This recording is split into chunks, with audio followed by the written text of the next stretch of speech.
अरे मुझे आपको ये बताने में दुख हो रहा है, लेकिन यदि आपकी जेब काटी गई है तो संभावना है कि आपने उन्हें आपकी मेहनत की कमाई चुराने दी होगी। काफी ईमानदारी के साथ अब इसे रोकने के लिए अंतिम युक्तियों पर आते हैं। घोटालेबाज काफी चालाक हो सकते हैं और वे आपके पैसे चुरा सकते हैं। ऐसी रणनीति का उपयोग करें जिससे आप बाहर जाने से पहले स्वेच्छा से अपना पैसा दे दें। मैं दृढ़ता से सुझाव देता हूं कि आम धोखाधड़ी तकनीकों पर शोध करें। उदाहरण के लिए पेरिस में एक प्रचलित घोटाला है जिसमें लोग मेट्रो टिकट खरीदने में मदद की पेशकश करते हैं। यहाँ बताया गया है कि लंबी उड़ान के बाद धोखाधड़ी आमतौर पर कैसे सामने आती है। आप सेंट्रल पेरिस के लिए ट्रेन लेते हैं और मेट्रो स्टेशन पर टिकट खरीदने के लिए तैयार होकर पहुँचते हैं। जैसे ही आप टिकट मशीन के पास पहुंचते हैं, सामान्य कपड़ों में कोई व्यक्ति आपके पास आकर मदद करने का दावा करता है। हालांकि ये लोग मित्रवत स्थानीय लोग नहीं होते बल्कि धोखेबाज होते हैं जो टिकट खरीदने के बजाय धोखाधड़ी करते हैं। 10 मेट्रो टिकटों की एक बुक, जैसा कि वादा किया गया था, वे केवल एक बच्चे का एकल किराया खरीद सकते हैं और अतिरिक्त पैसे अपने लिए रख सकते हैं। इस ठगी से खुद को बचाने का सबसे अच्छा तरीका है कि किसी भी सहायता के प्रस्ताव को विनम्रता से मना कर दें। हमेशा अपने मेट्रो टिकट सीधे वैध मशीनों से खरीदें, जो अंग्रेजी सहित या आधिकारिक कियोस्क या टिकट काउंटर के माध्यम से कई भाषा विकल्प उपलब्ध हैं। अब कल्पना करें कि आपका सामान चोरी हो गया है। ये सबसे खराब स्थिति है, लेकिन ये किसी भी समय हो सकता है। यहाँ तक कि जब आप सार्वजनिक शौचालय में हो और कक्ष में आपके सामान के लिए पर्याप्त जगह न हो, तो बड़ा सवाल यह है कि ये दोनों क्या हैं। ऐसी चीजें जिनके बिना आप बिल्कुल यात्रा नहीं कर सकते हैं, वे हैं आपका पासपोर्ट और आपका बटुआ। इसलिए सुनिश्चित करें कि ये आवश्यक चीजें हमेशा आपके साथ रहें, चाहे कोई भी स्थिति हो। दौड़ने के लिए विशेष बैग बनाए गए हैं जो पतले कपड़े से बने होते हैं, लेकिन यदि आप उन पर पैसा खर्च करने से बचना चाहते हैं तो मैं आपको सलाह देता हूं कि आप अपने साथ दौड़ने के लिए बैग रखें। पूरी तरह से समझें कि आप केवल उन कपड़ों को पहन सकते हैं जिनमें इन वस्तुओं को सुरक्षित रखने के लिए पर्याप्त आंतरिक जेब है, क्योंकि बाहरी जेब जोखिमपूर्ण हो सकती है। वैकल्पिक रूप से आप एक थैली का विकल्प चुन सकते हैं जिसे आप अपने सामने रख सकते हैं। ये छोटा हुक आपके जीवन को गहराई से बदल सकता है। यह जिपर को जोड़ता है इस तरह से कि उन्हें न केवल संभावित चोरों के लिए बल्कि आपके लिए भी खोलना मुश्किल हो जाए। आप एक ऑनलाइन पा सकते हैं और एक ऑर्डर दे सकते हैं, लेकिन वैकल्पिक रूप से आप कुछ भी समान उपयोग कर सकते हैं। मुख्य विचार 2 जिपर को एक साथ रखना है। यहाँ तक कि एक साधारण चाबी का गुच्छा भी पर्याप्त होगा। इंटरनेट प्लेटफॉर्मों पर यात्रा से संबंधित सामानों की एक विशाल रेंज उपलब्ध है, लेकिन मेरा विश्वास करो आप उनमें से अधिकांश को स्वयं बना सकते हैं। उदाहरण के लिए जेब के साथ इन मोज़ों को लें। वे अच्छे लगते हैं, लेकिन आपको कुछ छिपाने के लिए अपने मोजे पर जिपर की आवश्यकता नहीं है। आप बस 2 मोजे पहन सकते हैं, एक छोटा और दूसरा लंबा। उनके बीच अपने कीमती सामान छिपाएं और फिर रोल करें। लंबे मोजे को गैप को सील करने के लिए नीचे रखें ताकि आपका सामान बाहर न गिरे। अगली टिप यह है कि अपने गंतव्य के बारे में पहले से शोध कर लें। न केवल आपको सुरक्षा संबंधी चिंताओं पर विचार करना चाहिए, बल्कि स्थानीय कानूनों से खुद को परिचित करना भी महत्वपूर्ण है। इसके अतिरिक्त स्वास्थ्य संबंधी सलाह अवश्य देखें। कुछ विदेशी स्थानों की यात्रा करने से पहले टीकाकरण की आवश्यकता है। अब उन लोगों के झांसे में न आए। अपना सामान मेरे साथ पैक करें। ब्लॉगर्स, इससे गंभीर समस्या हो सकती है। TSA कोई मजाक नहीं है। उन्हें सतर्क रहना चाहिए और संदिग्ध दिखने वाली किसी भी चीज के साथ गहनता से काम करना चाहिए। आखिरकार यह हमारी सुरक्षा है। यदि आप इंटरनेट पर मिलने वाली संदिग्ध सलाह का पालन करते हैं, जैसे कि अपने कीमती सामान को सुरक्षित रखने के लिए उसे डायपर में लपेटना, तो हो सकता है कि आपके सामान को जांच और निरीक्षण के लिए रोक लिया जाए और आपको दूसरों द्वारा पूछताछ का सामना करना पड़ सकता है। कभी भी किसी चीज की जांच न करें जिसे आप अलविदा कहने के लिए तैयार नहीं हैं।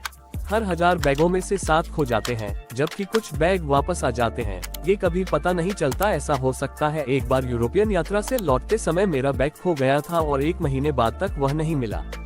कहने की जरूरत नहीं कि इटली में मैंने जो भी कीमती चीज खरीदी थी, वह अब खाने के लिए सुरक्षित नहीं थी।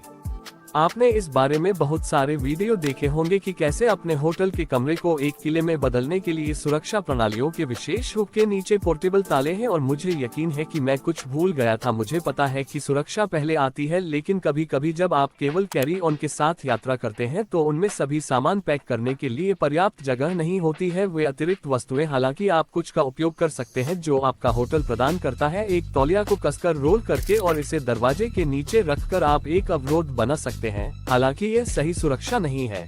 ये किसी भी दरवाजे के नीचे घुसपैठ को बहुत कठिन बना सकता है। अगर ऐसा कभी भी हो, जब भी यात्रा करें तो अपने बटुए में एक क्रेयॉन अवश्य रखें। वे हमेशा लिखने के लिए तैयार रहते हैं। उन्हें धार देने की आवश्यकता नहीं होती तथा उनकी स्याही कभी समाप्त नहीं होती। पेंसिलों के विपरीत जो टूटकर अस्थिर हो जाती हैं या पेन जो बदलती हवा में फट सकते हैं। प्रेशर क्रेयॉन विश्वसनीय रहते हैं। अपने बटुए में क्रेयॉन रखने के दो मुख्य लाभ हैं। पहला, ये तब भी उपलब्ध रहता है जब आपके पास अपना बटुए में एक क्रेयॉन हो, हर समय काम आने वाला लेखन उपकरण। दूसरा, इसका मजबूत डिजाइन आपके कार्डों को मुड़ने या टूटने से बचाने में मदद करता है। ये सुनिश्चित करता है कि यात्रा के दौरान वे बरकरार रहें। साथ ही क्रेयॉन अधिकांश पस के लिए आदर्श आकार है, जो लंबी पेंसिल या पेन के विपरीत है। अब यात्रा करते समय हम अक्सर अपने स्मार्टफोन पर निर्भर रहते हैं। विभिन्न आवश्यकताओं के लिए एक के बजाय दो फोन साथ लाने पर विचार करना बुद्धिमानी है, विशेष रूप से यदि आप विदेश जा रहे हैं। ये केवल संचार के लिए नहीं है, ये लूटपाट की दुर्भाग्यपूर्ण घटना में चोरी के खिलाफ एक एहतियात है। दो बटुए और दो फोन होना जीवन रक्षक हो सकता है। चोर आमतौर पर इसकी उम्मीद नहीं करते हैं। आप अपना असली बटुआ अपनी सामने की जेब में और नकली बटुआ अपनी पिछली जेब में रख सकते हैं।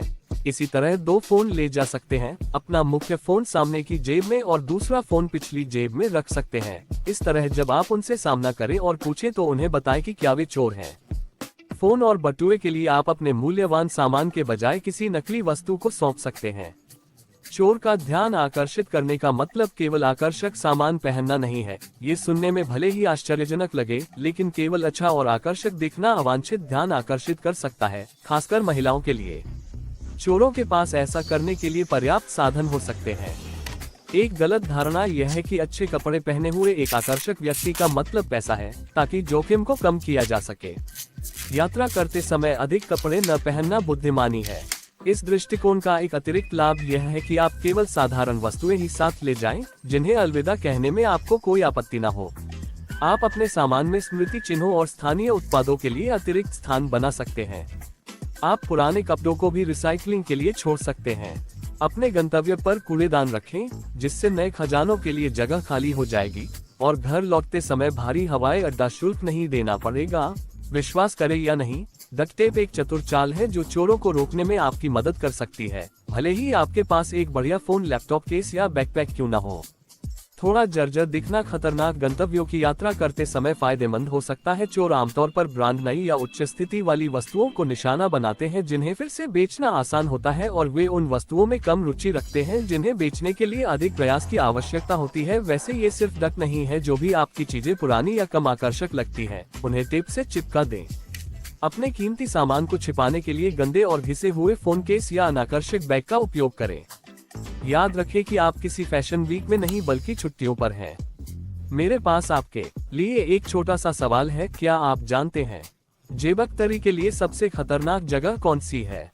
वह है ट्रेवी फाउंटेन, जहां कई चोरियां होती हैं। इसमें आश्चर्य की कोई बात नहीं है। ये हमेशा भीड़भाड़ वाला होता है, जिससे जेबकतरों के लिए इसे संचालित करना आसान हो जाता है। जबकि यह फाउंटेन रोम में स्थित है। इतालवी राजधानी बार्सिलोना जितनी कुख्यात नहीं है, जिसे दुनिया में सबसे ज्यादा जेबकतरों का शहर कहा जाता है। इसलिए आप जहां भी रुकते हैं, बार्सिलोना या वास्तव में दुनिया में कहीं भी, एक अच्छे बार में कॉफी पीने से आपका बैग चोरों के लिए एक आकर्षक लक्ष्य बन सकता है। जब तक आप जाने के लिए तैयार न हो, तब तक अपने सामान को सुरक्षित रखने के लिए सावधानी बरतना महत्वपूर्ण है। एक प्रभावी रणनीति यह है कि अपने बैग